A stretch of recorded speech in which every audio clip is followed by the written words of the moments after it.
Bismillahirrahmanirrahim.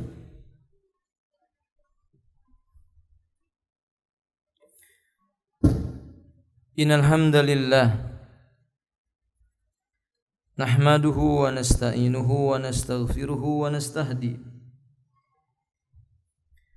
wa na'udzu billahi min shururi anfusina wa min sayyiati a'malina.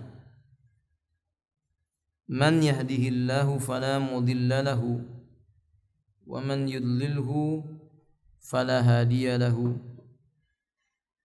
Asyhadu an la ilaha illallah wahdahu la syarika lah wa asyhadu anna Muhammadan abdullahi wa rasulullah. Allahumma salli ala Muhammadin wa alihi wa sahbihi wa man tabi'ahum bi ihsan ila yaumiddin, amma ba'd. Qala Allahu tabaraka wa ta'ala: Ya ayyuhalladzina amanu taqullaha haqqa tuqatih wa la tamutunna illa wa antum muslimun.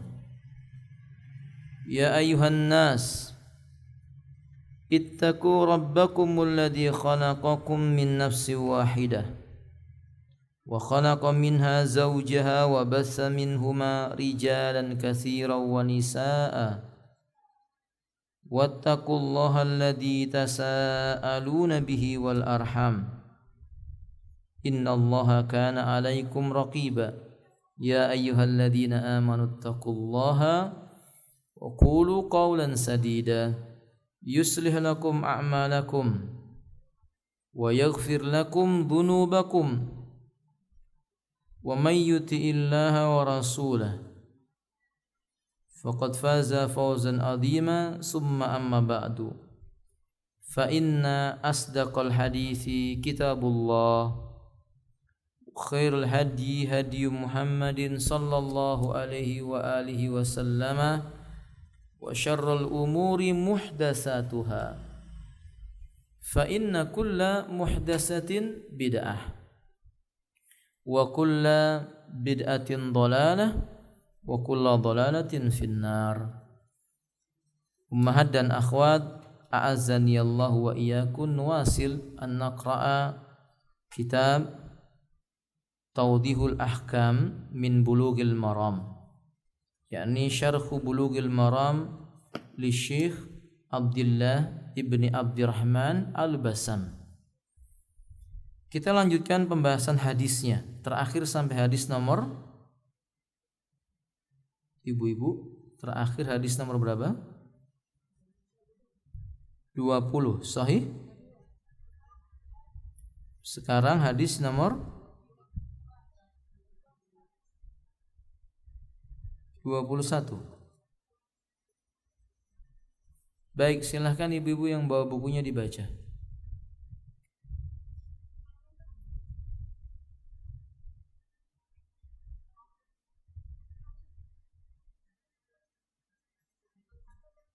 Dua puluh satu, ibu.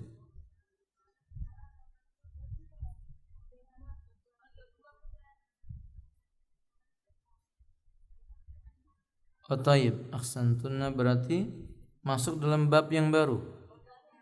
Taib. Qala muallif, yakni Asy-Syaikh Al-Bassam, bab izalatin najasati wa bayaniha. Bab tentang menghilangkan najis serta penjelasan yang berkaitan dengannya. Muqaddimah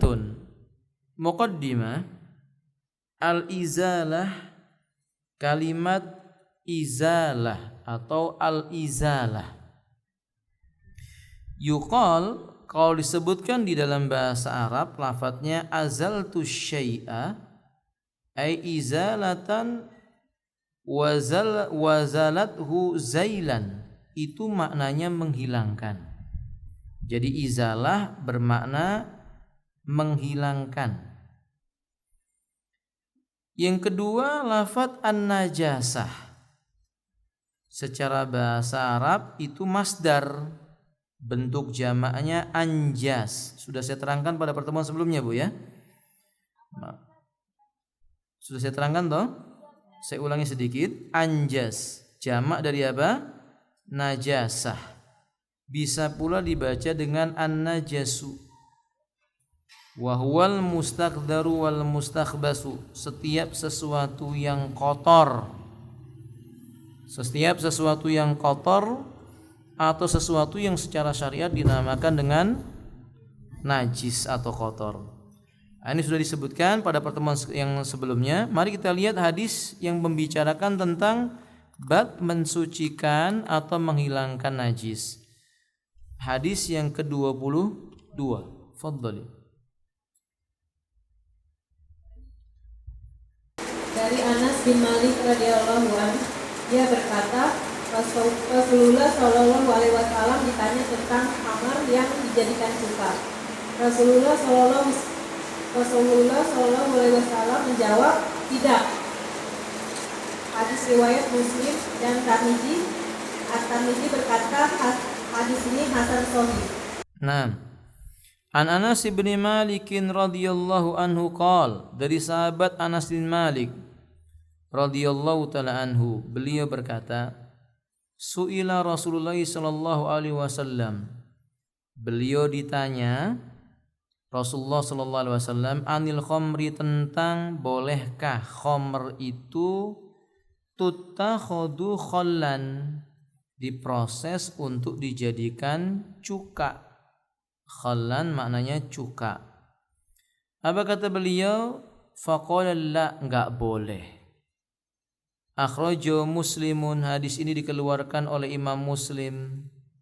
Wa Tirmidzi, juga oleh Imam At-Tirmidzi. Wa qala, dan Imam Tirmidzi mengatakan hasanun sahihun, ini adalah hadis hasan sahih. Qala Syekh Al-Bassam, Syekh Al-Bassam mengatakan al-khamru, ada lafaz dalam bahasa hadis ini disebut dengan khamrun. Apa itu khamrun atau khamr? Ma askara min asiril inabi wa ghairi, sesuatu yang menimbulkan sifat memabukkan, biasanya berasal dari perasan anggur atau buah-buahan yang lain. Bisa kurma, bisa apel, atau apapun juga.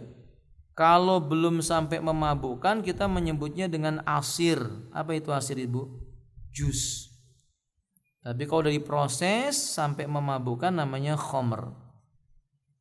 Wa sumiyati khamran, dia dinamakan dengan khamr li'annaha tukhamirul akla, karena biasanya khamr itu membuat kacau akal seseorang. Fataghtihi, akhirnya akal sehatnya tertutupi. Wahiyya muannasatun, secara nau'uhu dia itu muannas. Nah, wa qad tudkaru jam'uhu khumurun, jamaknya adalah khumur. Khamrun jamaknya apa, Ibu? Khumur. Ini kosakata yang pertama, al-khamru. Ingat, Bu, ya. Apa itu khamr? Segala macam sesuatu yang berasal dari perasan buah dan bersifat memabukkan. Apakah buah saja? Ya enggak. Gandum, kemudian apa lagi? Beras. Biasanya di negeri kita apa? Ubi. Kalau seandainya perasannya itu menimbulkan mabuk, ya dinamakan apa? Khamr. Taib. Yang kedua, khallan. Apa itu khallan? Khal maknanya adalah bi fathil kha wa tasdidul lam. Huruf kha-nya di fathah, lamnya dibaca tasdid. Khallan. Al khallu ma hamudha min asiril inabi wa ghairihi. Sesuatu yang sifatnya hamud. Hamud itu maksudnya asam. Sesuatu yang bersifat asam biasanya juga dibuat dari perasan anggur dan yang semisalnya. Kalau khamr tadi jamaknya apa, Ibu? Khumur. Jamaknya khallun apa? Khululun. Apa, Umar? Khululun. Kemudian dalam hadis ini ada lafaz la. Jawaban Nabi kan ketika ditanya faqala la, beliau mengatakan enggak. Tidak. Beliau menyebutkan di sini la, yaitu huruf lam, harfun nafi. Ini sebuah huruf yang memiliki makna meniadakan. Ya, wa ta'ti ala salasati aujah.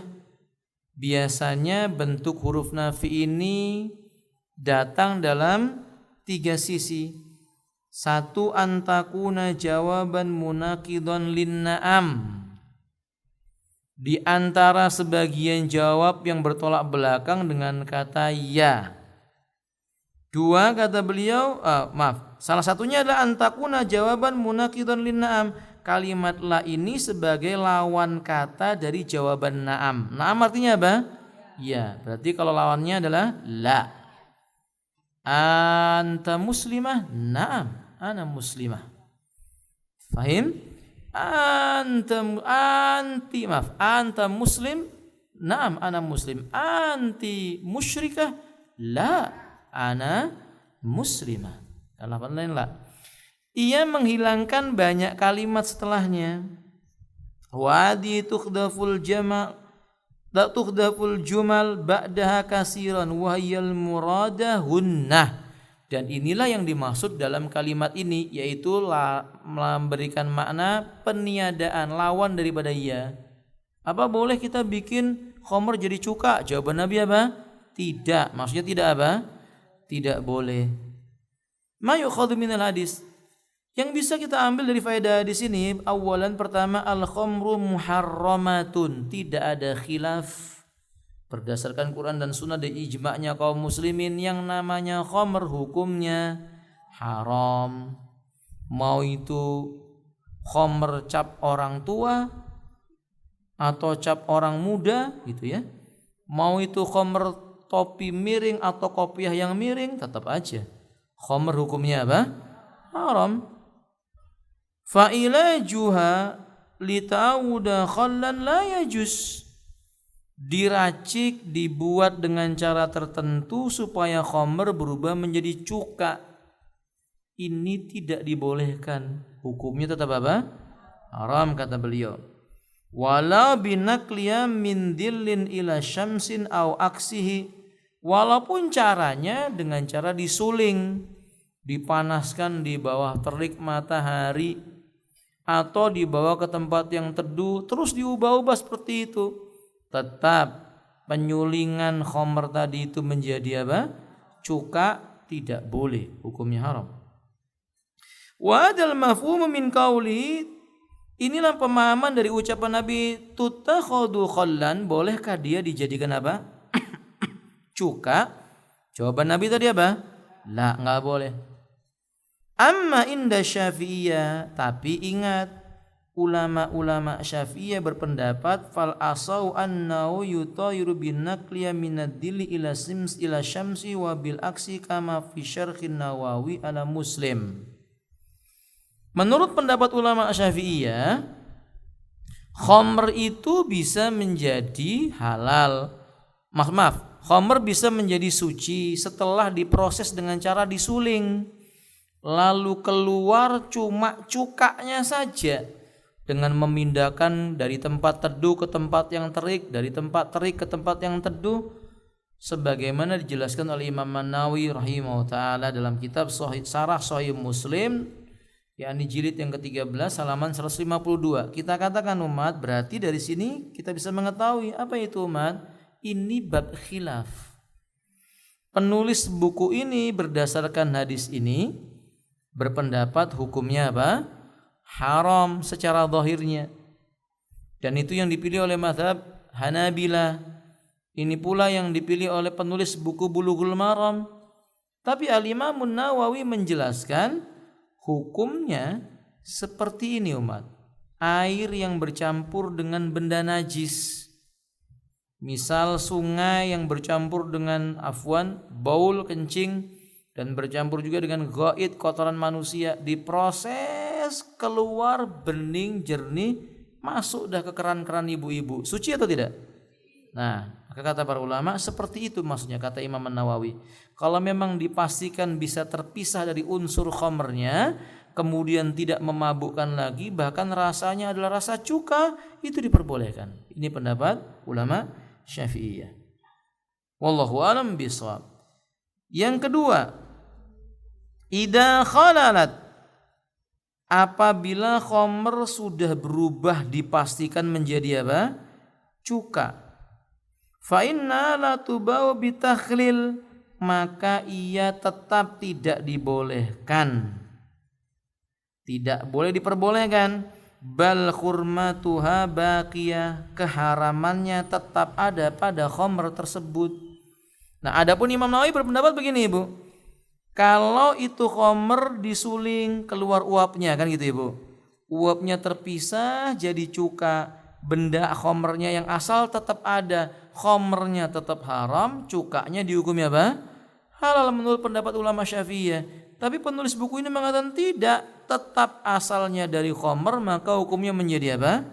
Haram, kata beliau. Wallahu a'lam bishawab. Wa yu'ayyidu hadza ma rawa Abu Dawud wa Tirmidzi. Adapun dalil yang menguatkan pendapat ini hadis yang diriwayatkan oleh Imam Abu Dawud dan Tirmidzi. Annal khamra lamma khurimat sa'ala Abu Talhata an-Nabiy sallallahu alaihi wasallam an khamrin indahu li aitamin hal yukhalliluha fa amara bi iraqatiha. Hadis tersebut menyebutkan ada sahabat yang bernama Abu Talha, ketika mendengar khamr itu diharamkan, ia bertanya kepada Nabi tentang khamr milik anak-anak yatim yang ada pada Abu Talha. Boleh enggak diubah khamrnya menjadi cuka? Jawaban Nabi tidak, bahkan beliau memerintahkan untuk dibuang, dituangkan, sekalipun itu miliknya anak yatim. Berarti pendapat ini semakin menguatkan khamr cukanya hukumnya apa, Ibu? Haram. Fahim tuh? Nah, amma idza takhalalat bi nafsiha biduna takhlil, kecuali kalau itu khamr berubah dengan sendirinya, bukan diproses jadi cuka. Jadi dia berubah dengan rentang waktu yang lama, pada akhirnya itu khamr jadi masam, berubah dengan cuka dengan sendirinya tanpa proses pembuatan yang kita sebut penyulingan tadi itu. Bi anqalabat min kauniha khamran ila sarat khallan. Tadinya khamr, sifat-sifat khamrnya sudah hilang semua, lalu dia berubah menjadi cuka. Fa innaha tubah, kalau itu hukumnya menjadi apa? Boleh, mubah. Lianna ghulyanuhal mutaribu qad zala, karena hal-hal yang membuat unsur-unsur yang membuat orang yang meminumnya jadi kacau akalnya atau menjadi mabuk sudah enggak ada lagi. Fasarat mubahah, makanya berubah menjadi halal atau mubah. Wal qaidah, ada kaidah hukum dalam Islam, apa kaidahnya? Al hukmu yaduru ma'a illatihi wujudan wa adaman. Apa itu kaidahnya, Ibu? Hukum itu menyertai ilahnya. Ilah itu artinya sebabnya. Ada dan tidak adanya hukum tergantung ilah. Kalau ilahnya itu ada menyebabkan haram, berarti hukumnya haram. Kalau ilahnya sudah hilang, tidak menyebabkan haram, berarti hukum haramnya menjadi hilang. Saya contohkan, ibu-ibu, kain dicuci bersih, dijemur kering, suci atau tidak? Suci. Lalu ada wanita haid yang mau ngambil kain itu, dipegang, diangkati jemurannya, suci atau najis? Kenapa tetap suci? Karena kainnya tidak terkena darah haidnya. Yang najis kan darah haidnya. Berarti kalau kainnya nggak kena darah haid, hukum asal kainnya apa? Suci. Nah, begitu maksudnya. Ini khamr memabukkan, menghilangkan akal atau mengacaukan, hukumnya haram. Tiba-tiba itu khamr berubah, nggak lagi disebut khamr, berubah dengan sendirinya menjadi cuka. Cuka nggak memabukkan. Kalau minumnya 1 galon mati, bukan mabuk. Maka kalau itu yang terjadi, maka umat tetap haram karena memudaratkan diri. Tapi kalau yang dimaksud dengan cuka di sini ketika diminum tidak memabukkan bahkan meledatkan makanan tertentu, hukumnya menjadi mubah. Al hukmu yaduru ma'a illati wujudan wa adaman. Hukum mengikuti illatnya baik ada dan tidak adanya sesuai dengan illah itu hukum tadi dihukumi. Fahimtunna? Baik, barakallahu fikum. Nah, yang keempat umat, silakan dibaca. Hadis ini menunjukkan najisnya khamr dan karena firman Allah Shallallahu Alaihi Wasallam adalah perbuatan keji termasuk firman Allah Subhanahu Wa Taala adalah perbuatan keji termasuk perbuatan setan. Naam, penulis berpendapat al hadisu yadul ala najasatil khamr. Penulis berpendapat sesungguhnya dalil ini menunjukkan bukti najisnya khamr. Kita katakan al-jawab ini khilaf para ulama. Justru yang benar tidak. Mana buktinya tidak? Hadis Tirmidzi dan Abu Daud tadi itu loh Ibu. Abu Thalha bertanya kepada Nabi, boleh enggak khamrnya diubah menjadi apa? Cuka. Malah Nabi memerintahkan untuk apa? Dituangkan, dibuang. Nah kalau seandainya itu perkaranya najis, enggak boleh dituangkan. Ditanam jauh dari tempat-tempat yang terlihat oleh orang. Faham maksudnya umat? Maka kita katakan ini justru menunjukkan tidak najis. Ini khilaf para ulama memang. Dan pendapat penulis menganggap ini najis berdasarkan firman Allah Ta'ala. Lafadznya berbunyi innamal khamru wal maisiru rijsun. Sesungguhnya khamr dan judi itu rijs. Diartikan rijs dengan apa? Najis. Min amali syaitan. Bagian dari perbuatannya setan. Wahaka Abu Hamid Al-Ghazali al-ijma' ala najasatiyah. Abu Hamid yaitu Imam Al-Ghazali berpendapat ijma' tentang najisnya khamr. Kita katakan tidak. Yang benar waqala Ibnu Rushd al-khilafu syadz. Ibnu Rushd mengatakan khilaf ini sesuatu yang syadz, tapi justru kenyataan menunjukkan ulama berbeda pendapat tentang masalah najis tidaknya apa? Khamr. Dan kita sudah terangkan sebagiannya dari itu bahwa sebagian ulama justru menganggap tidak najis, seperti Syekhul Islam Ibnu Taimiyah mengatakan tidak najis, buktinya dia dibuang di jalan-jalan. Kalau najis enggak mungkin dibuang. Bukti yang lainnya khamr boleh digunakan untuk mengobati penyakit luar. Luka misalnya disiram sama khamr enggak apa-apa untuk membersihkan bakteri atau apalah namanya di tempat itu. Maka ini boleh. Yang dilarang itu untuk apa? Diminumnya. Fahimtum? Baik, barakallahu fikum. Yang ke-5. Lanjutkan. Ali berkata di dalam Subulus Salam, yang benar bahwa hukum dasar di dalam sesuatu adalah kesucian dan hukum haram pada suatu tidak selalu berarti sesuatu itu najis. Daun ganja itu haram tapi suci. Setiap bahan-bahan narkotika dan racun yang mematikan tidak ada dalil yang mengatakan buahnya. Nah, barang siapa mengatakan dengan dalil ini atau ayat yang tadi itu menunjukkan haramnya, menunjukkan najisnya khamr, dibantah oleh Imam As-San'ani rahimahullah ta'ala dalam kitab beliau Subulus Salam. Kata beliau al-haqqu, perkara yang benar, annal asla fil a'yan at-tahara, segala sesuatu itu hukum asalnya apa Ibu? Suci. Hukum asalnya sesuci. Wa anna tahrima, haramnya sebuah benda la yalzimun najasa, tidak mengharuskan bendanya najis. Apa contohnya? Fa innal hasisata muharramatun tahiratun. Ganja misalnya dihukumi haram, tapi tidak ada ulama yang mengatakan ganja itu apa? Najis. Karena yang haram enggak mesti najis. Uang judi haram enggak Ibu? Haram, tapi enggak ada orang habis megang dan menangkap penjudi cuci tangan. Karena memang kan uang judi tidak najis. Uang hasil korupsi haram atau tidak Ibu? Ya haram. Uang riba haram atau tidak?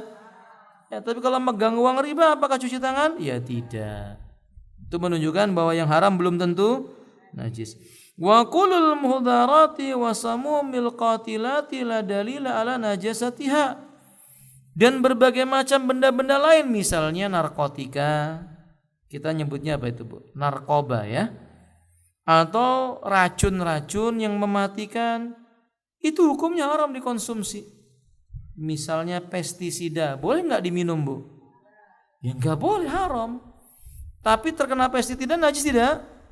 Tidak. Nggak ada dalil yang menyebutkan tentang hal itu. Maka dengan demikian seolah Imam Syafi'i mengatakan barang siapa mengatakan khamr itu najis, ya belum tentu. Wong tidak ada dalil yang menyebutkan bahwa kalau orang kena khamr suruh cuci tangan. Bahkan yang ada dalil suruh membuang. Bahkan di dalam sebuah riwayat dia dibuang di jalan-jalan kota Madinah sampai tingginya 1 mata kaki. Kalau najis nggak mungkin dibuang di tempat orang berlalu lalang. Fahim tun? Lalu kata beliau selanjutnya Ibu. Ayo Ummahat. Adapun najis maka ia mengharuskan hukum. Ini penting. Kebalikannya Bu.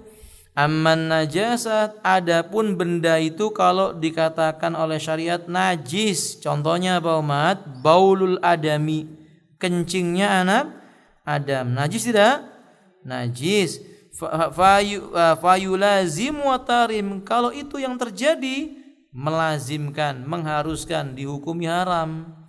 Makanya air kencing manusia itu najis dan haram. Fakullu najasin muharramun, tiap benda najis pasti. Wala aksin, tapi enggak sebaliknya, enggak setiap yang haram itu najis. Makanya orang yang berobat pakai air kencing manusia itu ini bikin penyakit tambahan ini. Ini orang kurang sudah bingung cari obat. Karena enggak belajar agama itu enggak benar itu. Kalau berobat pakai kencing onta benar. Karena Nabi pernah mengajarkan para sahabat mengobati penyakit menular seperti tipes dan semisalnya, penyakit tipes atau kemudian penyakit menular seperti BAB terus menerus apa disentri Bu ya. Nabi pernah mengajarkan diobati dengan cara minum kencing onta yang jantan. Fahim tun? Ibu udah pernah nyoba belum? Nah makanya ya kalau nggak sakit nggak usah mencoba. Masih banyak jus buah ya Bu. Nah makanya wadhalika li'anna lukma fin najasati wal man'u an mulamasatiha ala kulli halin. Yang demikian itu dikarenakan hukum di dalam najis atau benda yang dikatakan najis itu terlarang untuk disentuh dalam kondisi apapun. Benda najis itu dalam kondisi apapun gak boleh disentuh, ketika tersentuh segera dicuci. Lah kok malah dikonsumsi? Ya gak bener. Nyentuh aja nggak bisa. Kalau ada orang mengatakan kita boleh Ustaz mengkonsumsi tanpa menyentuhnya, ini orang yang perlu diperbaiki akalnya. Nggak mungkin. Makanya beliau mengatakan di sini ikhwati a'azanillahu wa iyyakum. Berarti kata beliau kalau seperti itu fal hukmu bin najasatil ain hukmu bitahrimiha, benda yang dihukumi najis dihukumi haram. Bikhilafil hukmi bitahrim, sebaliknya benda yang dihukumi haram tentu belum tentu dia najis. Fa innahu yuhramu labsul hariri wadda, bukankah kita tahu laki-laki haram pakai apa Ibu? Emas dan memakai sutra. Tapi demi Allah emas dan sutra itu suci. Alaysa kadzalik? Nah, wahuma tahirani ijma'an, hukumnya keduanya sepakat itu suci, apalagi buat wanita itu dihalalkan. Wa idza arafta hada, sekarang kalau Anda sudah tahu permasalahannya seperti ini, fa inna tahrimal khamri alladhi dalat alaihi nusus la yalzimu minhu najasatuha, keharaman khamr yang disebutkan dalam nas-nas yang sharih tidak melazimkan hukumnya najis. Balla budda min dalilin akhar, mesti ada dalil lain yang menunjukkan tentang kenajisannya. Wa illa baqina alal aslil muttafaq alaihi min at-tahara, kalau tidak berarti kita harus menghukumi asal dari benda itu adalah apa? Suci. Famanid da'a khilafau, barang siapa yang beranggapan dengan pendapat yang berbeda, kata Syekh Al-Imam As-San'ani, fadalilu alaihi, dia wajib mencari dalil. Kalau tidak, dalil ini justru mengalahkan pendapatnya. Intah, selesai kata beliau. Wa taqaddama kalamul Ghazali wa Ibnu Rusdi hikayatul ijma' ala najasati wa taqaddama dalil najasatu min sunnatil mutaraf fi hadis rakam. Beliau mengatakan dan telah berlalu ucapan Imam Al-Ghazali dan Ibnu Rusdi yang mengatakan ijma', tapi kebalikannya ternyata bukan ijma'. Walaupun penulis mengatakan adanya ijma kata Imam Al-Ghazali dan Imam Ibnu Rus, ternyata justru enggak ijma, ada khilaf. Lalu kata beliau ada dalil yang lain yang menyebutkan tentang dari sunnah Nabi yang menyebutkan tentang kenajisannya. Tidak ada nas yang menyebutkan lafaz betul-betul bahwasanya khamar itu najis. Tidak ada. Lafaznya hanya rijis. Sesuatu yang rijis belum tentu maknanya najis. Kalau maknanya najis tentu saja ayat tadi kan menyebutkan dua hal. Apa itu ayatnya? Ayatnya mengatakan innamal khamru wal maisiru. Sesungguhnya khamr dan maisir dengan lafaz waw. Faham ini ibu-ibu? Kata Allah rijisun. Katakanlah dihukumi najis, berarti uang hasil judi apa? Najis. Kalau begitu mengharuskan askar, pak polisi dan semisalnya kalau nangkep uang judi harus apa? Cuci tangan dulu. Ya nggak mungkin. Makanya pendapat yang kuat justru menunjukkan tidak mesti lafaz rijis artinya apa ibu? Tapi mesti hukumnya haram. Fahim tun? Taib. Khilaful ulama fi taharatin najasati wal bil istikhalah. Pasal yang berikutnya, pasal tentang khilaf perbedaan pendapat para ulama apakah najis dapat menjadi suci dengan proses tertentu. Ikhtalafal ulama hal tadhirun najasatu bil istihalah, apakah dengan proses tertentu seperti disuling dan semisalnya itu benda najis bisa berubah menjadi suci? Ini ulama berbeda pendapat. Dalika bi anna tanqalibu min halatiya ila halatin ukhra, karena ini terjadi perubahan. Benda yang pertama tidak bisa disebut dengan benda yang kedua karena kondisi perubahan tertentu tadi itu. Mari kita lihat khilafnya. Baca ibu. Abu Hanifah dan Ahlul Zahir. Abu Hanifah dan Zahiriyah berpendapat bahwa Zahiriyah. Kalau huruf Z dan H cara bacanya dha. Huruf dha itu ya, Zahiriyah. Abu Hanifah dan Zahiriyah berpendapat bahwa najis dapat menjadi suci dengan terjadinya perubahan. Pendapat ini adalah riwayat dalam mazhab dua imam, yaitu Imam Malik dan Ahmad. Pendapat ini dipilih oleh Syekh Islam Ibnu Taimiyah. Bacanya Syekhul Islam. Syekhul Islam Ibnu Taimiyah. Rahimahullah ta'ala. Baik. Jadi Abu Hanifah, kemudian Ahlul Zahir. Ahlul Zahir itu seperti Dawud Az-Zahiri dan Imam Ibnu Hazm rahimahullah ta'ala. Itu disebut Ahlul Zahir. Mereka berpendapat annan najasa tutairu bil istihala, dengan proses tertentu benda najis bisa menjadi suci. Ini juga pendapatnya Imam Malik dan Imam Ahmad, dan pendapat ini yang dipilih oleh Syekhul Islam Ibnu Taimiyah rahimahullah ta'ala al-Jami'. Wadaba jumhur ulama, sedangkan mayoritas para ulama ila anna la tutairu bil istihala. Pendapat mayoritas ulama justru mengatakan tidak bisa menjadi suci dengan proses tertentu. Atau tadi disuling dan semisalnya. Kata beliau demikian. Wa huwa riwayatum fi madhabil ima'ah. Afwan, kata beliau, wa huwa madhabul a'immatis salasa. Dan ini juga menjadi pendapat salah satu dari pendapat Imam Malik, dan ini juga pendapatnya Imam Syafi'i dan Imam Ahmad. Kata beliau, maksudnya Malikiyah dan Syafi'iyah berpendapat tadi itu berubah, tapi Imam Maliknya berpendapat tidak bisa. Demikian pula Imam Ahmad dan Imam Syafi'i. Wa daliluhum, nampaknya penulis buku ini menguatkan pendapat jumhur. Apa dalilnya? Kata mereka, dalilnya jumhur adalah anan Nabiyya sallallahu alaihi wasallam an aklil jallala wa albanwa li anna akluhan najasa. Kata beliau, Nabi melarang. Dalilnya adalah Nabi SAW melarang memakan hewan yang disebut dengan jalalah. Apa itu jalalah? Hewan yang memakan benda-benda yang najis. Ya, benda-benda yang najis kata nggak boleh dimakan dan tidak boleh meminum susunya. Li'anna aklahan najasah, karena memakannya dianggap juga sebagai memakan sesuatu yang najis. Qala Syekhul Islam Ibnu Taimiyah. Nah, Syekhul Islam berkata, as-shawab, yang benar, anna dzalika tahir. Justru kalau berubah menjadi suci ya dia suci. Idza lam yabqa asarun najasah, selama benda-benda najis tadi tidak memberikan dampak atau meninggalkan jejak pada benda yang tadinya suci.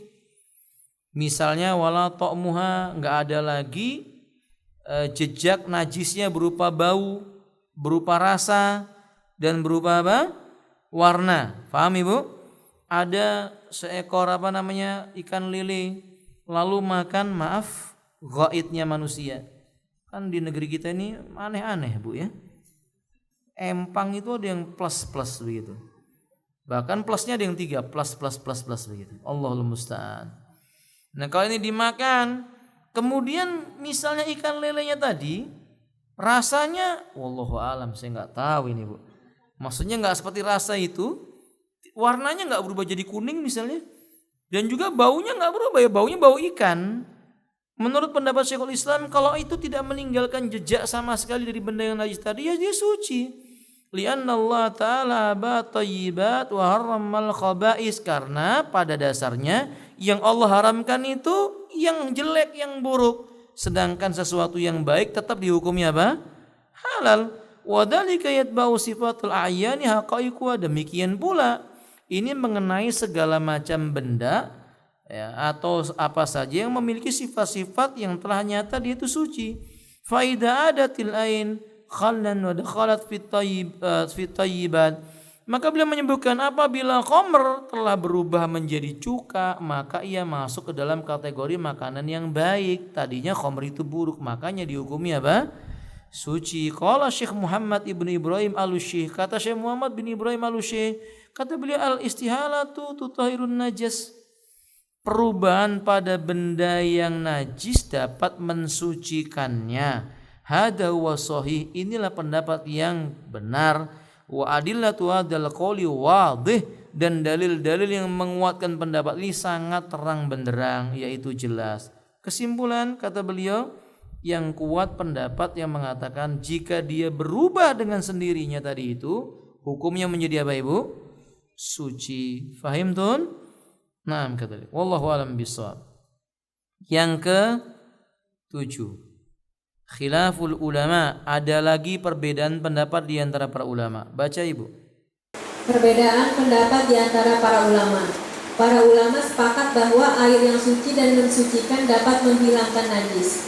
Mereka berbeda pendapat mengenai benda cair lainnya dan benda padat yang dapat menghilangkan najis. Nah, jadi begini.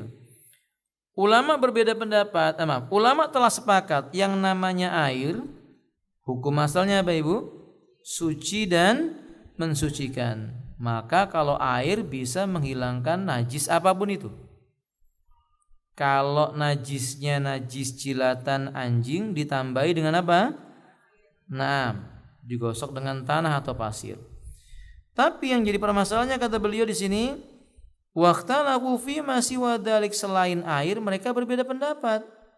Minal ma'iati wal jamidati allati taziluha, bendanya baik yang cair maupun yang padat, apakah bisa dia itu menghilangkan najis? Ini ulama berbeda pendapat. Daba Abu Hanifah wa ashabu Abu Hanifah, dan murid-muridnya berpendapat ila anna najasa tutairu fi ayyi maudhi'in kana. Beliau mengatakan yakni benda-benda yang najis bisa disucikan di tempat apapun dan dengan sesuatu yang suci apapun itu selama dia suci.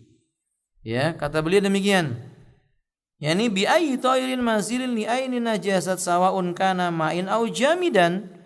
Enggak peduli bendanya itu cair ataupun bendanya itu padat, pokoknya kalau hukum asalnya suci, maka dia bisa membersihkan benda yang najis.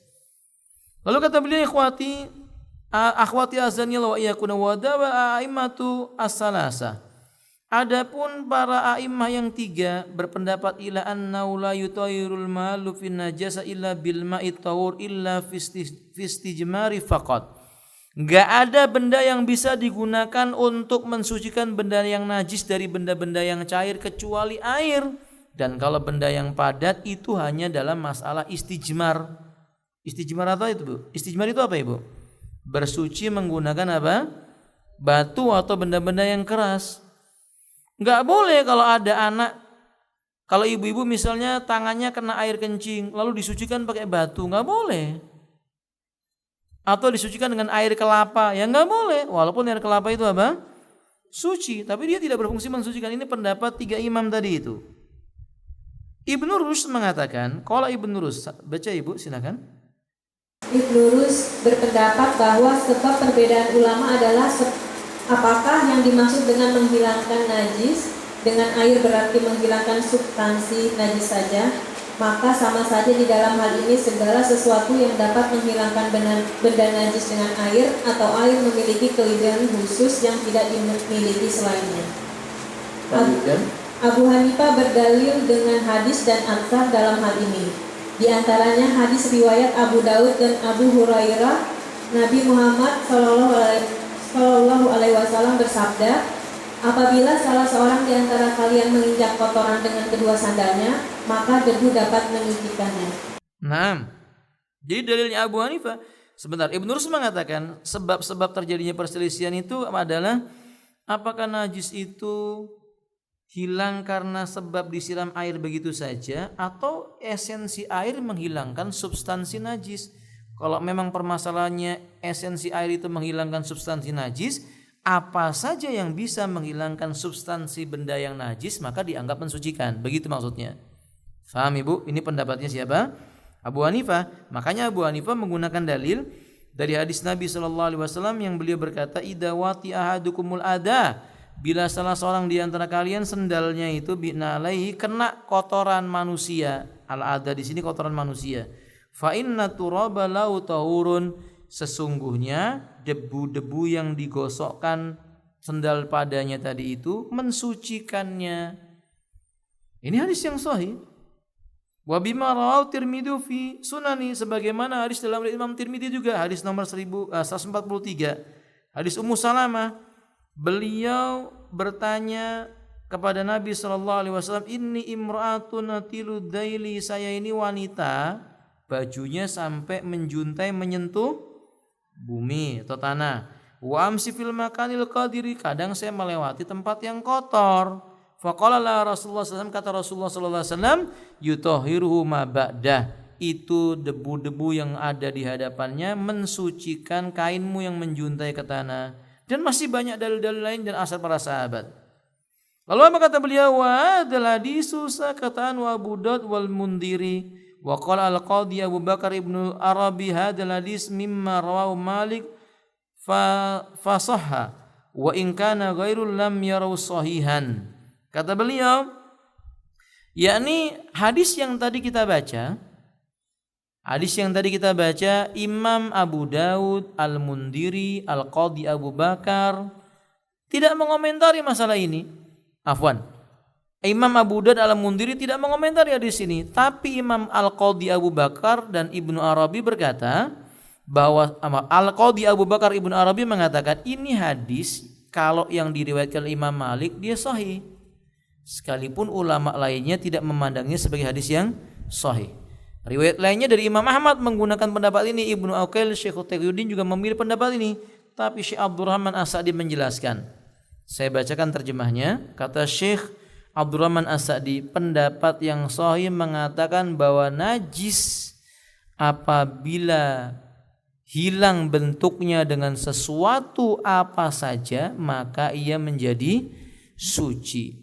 Demikian pula apabila sifat-sifat najis yang buruk telah berpindah dan berubah menjadi sifat-sifat yang baik, maka menjadi suci dengan itu semua. Karena najis selalu berhubungan dengan kotoran ada dan tidaknya benda kotor itu. Jadi kesimpulannya penulis menguatkan, enggak apa-apa kalau pakai air kelapa misalnya, lalu hilang bau kencingnya itu, rasa dan warnanya juga hilang, sama kedudukannya dengan air. Tapi sebagian lagi seperti Syekh Albani berpendapat tidak bisa karena ini urusan ta'abudiyah, urusan beribadah. Nas menggunakan dalil tentang sendal itu perkara yang justru menunjukkan cara mensucikan sendal bukan dengan air, cukup dengan digosokkan ke bumi. Kalau mau pakai air ya boleh, tapi digosokkan boleh. Tapi kita lihat berapa banyak kejadian di zaman Nabi SAW anak kencing kena pakaian seseorang, enggak ada yang cuma digosok pakai apa? Tanah, tapi harus dicuci. Maka ini khilaf para ulama. Saya katakan al-khuruju anil khilaf min babil aula. Keluar dari perselisihan lebih baik ibu-ibu. Gimana itu caranya? Maka Anda hendaknya mensucikan benda najis menggunakan yang jelas disepakati, yaitu apa ibu? Air. Kalau tidak ada kecuali misalnya tisu basah, kan di sana mengandung campuran air dan campuran benda selain air gitu Bu ya. Lalu menghilangkan bau, warna dan rasanya, seperti perkataan Al-Imam Abdurrahman As-Sa'di tadi itu dianggap suci. Tapi ingat, selama masih dijumpai air, bersihkanlah dengan apa? Air. Wallahu a'lam bishawab. Selesai hadis poin nomor 22. Walillahil hamdu wal minnah. Nah, satu hadis lagi Ibu, kemudian tanya jawab. Silakan. Dari Anas bin Malik radhiyallahu anhu, dia berkata, pada saat perang Khaibar, Rasulullah Shallallahu alaihi wasallam memerintahkan Abu Thalha untuk menyeru, sesungguhnya Allah dan Rasulnya melarang kalian memakan daging keledai jinak karena ia adalah kotor. Hadis riwayat muttafaq alaih. Nah, ikuti saya Ibu. An Anas bin Malik radhiyallahu anhu qala.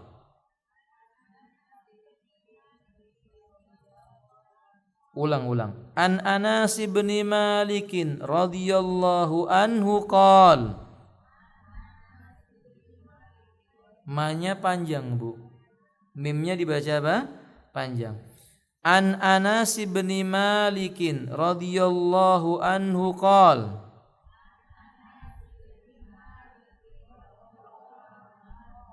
Lamma kana yaumu Khaybar amara Rasulullah sallallahu alaihi wasallam Aba Talhah fanada innallaha wa rasulahu yanhayanikum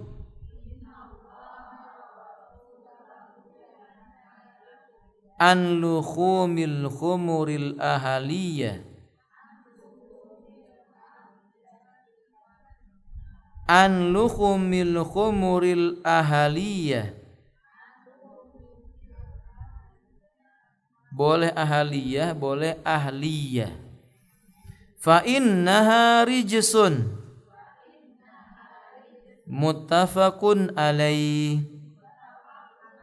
Baik, terjemahnya ada di buku Anda. Perhatikan mufradatul hadis. Kosakata dalam hadis ini pertama Khaybar. Ada kosakata Khaybar. Bi fathi kha, kha-nya dibaca fathah, ya-nya dibaca sukun, dibaca Khaybar. Ya. Apa itu? Baldatun taqa'u shimal Madinatil Munawwarah bimusafati. Kata beliau, ini adalah salah satu tempat, letaknya di sebelah utara dari kota Madinah, yang berjarak kurang lebih berapa? 160 km. Kata beliau, wa kana yaskunu ta'ifatun minal yahud. Di Khaybar ini daerah yang dulunya sekelompok besar orang Yahudi tinggal di sana, dikuasai oleh mereka. Fa fatahan Nabi sallallahu alaihi wasallam fi sanati sabiyah minal hijrah. Kemudian dengan izin Allah taklukkan untuk Nabi buka di Khaybar itu dikalahkan pada tahun ke-7 setelah hijrah. Ini yang kita kenal dengan perang apa? Khaybar itu. Wal aniya baldatun amira fiha dawairul hukumiyah. Kata beliau, sekarang kawasan ini adalah kawasan yang makmur. Maksudnya makmur, banyak orangnya. Dia memiliki pemerintahan daerah yang tertentu, jawatan-jawatan umum sebagaimana muslim yang kita dan sebagian kita mengetahui mayoritasnya di sana tinggal adalah orang-orang muslim. Wa fiya ba'dul asar. Lalu kata beliau ikhwati azanillahu wa iyyakum, yanhayanikum, yang kedua arti yanhayanikum. Apa yanhayanikum? Yakni tasniyatu dhamir lillahi ta'ala wa lirasulih. Yanhayanikum itu adalah dhamir tasniyah, menunjukkan dua. Kata ganti untuk dua, yaitu siapa? Allah dan Rasulnya.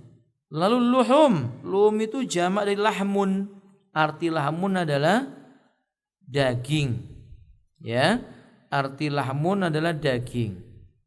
Kemudian khumur yang dimaksud dengan khumur di sini adalah khimar. Jamak dari khimar namanya khumur. Bidummataini. Haknya di dumma, mimnya di dumma. Apa itu khumur? Yang kita menerjemahnya artinya apa Ibu? Keledai.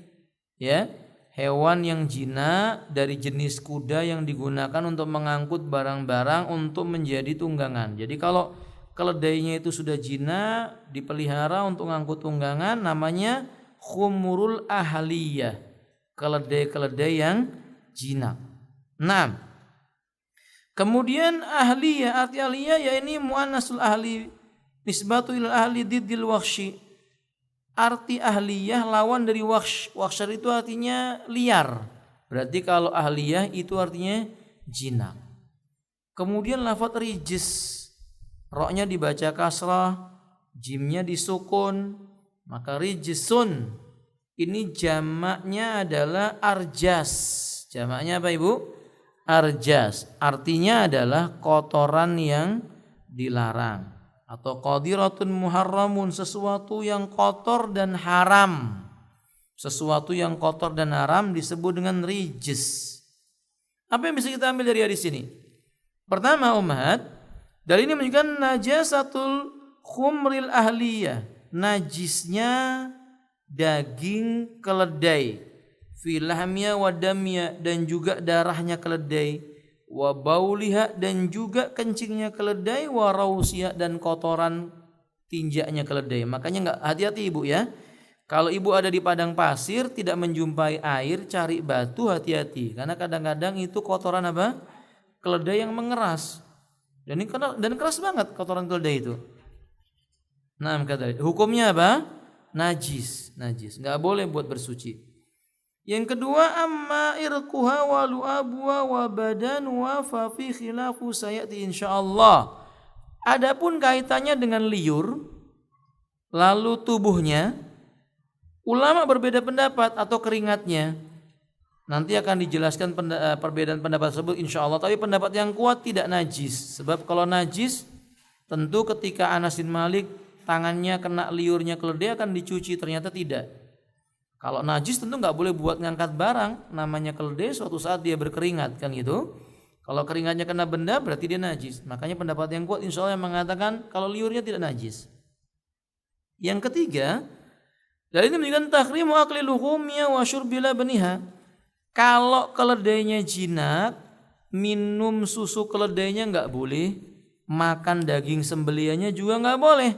Fa inna rijisun, karena disebut oleh Nabi dengan lafaz apa?